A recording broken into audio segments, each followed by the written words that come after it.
angers and frustrates me about this systemic corruption and what's been going on is that it's tainted words like infrastructure. Yeah. It's even made occupations like DPWH, district engineer, like a meme or a joke to begin with. Diba? And yet it's frustrating because there are so many people who are still taking public service seriously. Diba?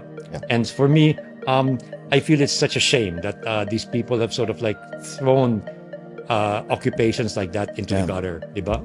I'd like you to comment on that. I take your point completely. Have always said there are so many people in government who are very good, who are dedicated, who make sacrifices, who give everything that they can to their service.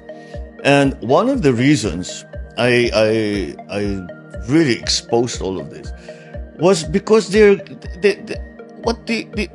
people are trying so hard. Yeah.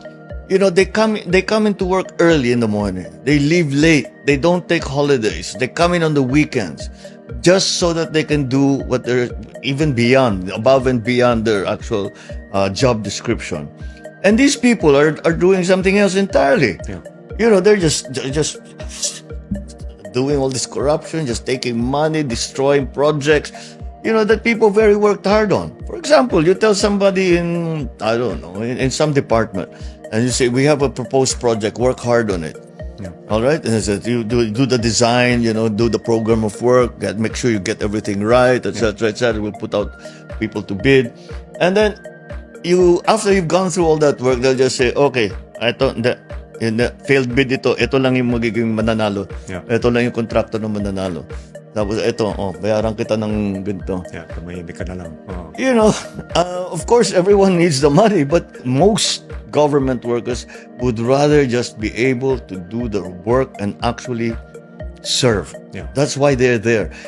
Government service is not easy. Yeah. We must respect that people are really working very hard and trying their best. You cannot paint everyone in government with the same brush as all of these corrupt operators that you see in government. And yes, there are many, many of them, but you will find they do not filter down. These people are making serious sacrifices, time away from their family, money out of their own pocket, things like that. Yeah. And they do this constantly every single day. That is not the face of government. And these corrupt people are not the face of government. All they are is the face of corruption. Yeah. That's all they are. They are not typical of government. Agree with you on that. Yeah.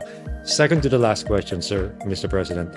If you were to conduct your own sit down, who would you have as your guest? Like this? Yeah, like just one person. Just that one person. Yeah. Who would you have as your guest? That you. Would... I might creep people out, but I have long conversations with my father still. Okay. I mean, I think, what did my dad do? What's a similar situation that I saw my father in, and what did he do? Yes. And if I asked him, Dad, what am I supposed to do? What would he say? So because I'm in government, and I'm president, and he was president. Right. That's a treasure trove of good advice there. I try to look back and sort of see what of what you know of him. Yeah. What would he say? Okay. How would he judge what you just did? Anak, mali yan. Or anak, very good. Or whatever, you know. So the one thing since I became president, sometimes I hear in the back of my mind, it's like my father and some of his other political allies, yung sa generation niya. Mahirap na. But you knew that. You knew it was mahirap. Mahirap na. There was the honeymoon the first year, the first year and stuff, but you knew things were going to get tough. Well, I have the advantage of having watched my father being president at very, very close quarters. Yeah. So, yes, you have a good idea, but you don't really know until you're there. Yeah. You're more than halfway now through your term, no? And I'm guessing thoughts sometimes of legacy creep in, coming into play in terms of what you're doing.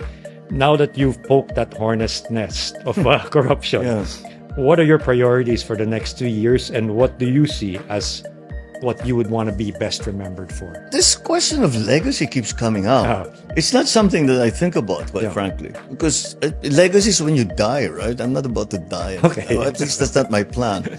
I'll just say what are the directions I want to go towards in the time remaining. First of all, the social programs are important. People have to have a good healthcare system. People have to have food to eat. People have to have shelter as much as possible. People have to have, they must be able to survive. Ganun lang. Let's just start there. Once you've achieved that, for me, the next thing you should do is education. So I'm putting a great deal of my attention and the government's focus on education. That is the most important thing that you can do. You cannot have a successful society without a well-educated society. Remember when we were the best English speakers? We in Asia, we have the highest literacy rate in Asia. Let's get back there. We need to get back there. And even from science point of view, di ba, IRI, the International Rice Research Institute, di ba? And again, everyone would come here to. And again, there are so many good people here. They just don't have the means. They don't have the support. They don't have the funding. That's what we need to do. We have to make sure that the generations to come are well educated. They're well able to compete amongst themselves in the Philippines and internationally, because kaya naman ng Pilipino yan eh. Look how well we do when we go abroad. When we're well trained. Look how well how wonderful the reviews that come back to us. Kayang-kaya ng Pilipino yan, but they have to be trained. There has to be a system that brings them up to the standards so they can be internationally competitive in whatever they do. If they enter a business or they compete in the labor market. No, yan ang gusto mong gawin. Halika, dito ka. Tuturuan ka namin. That's what we need to do. We have to have that system there.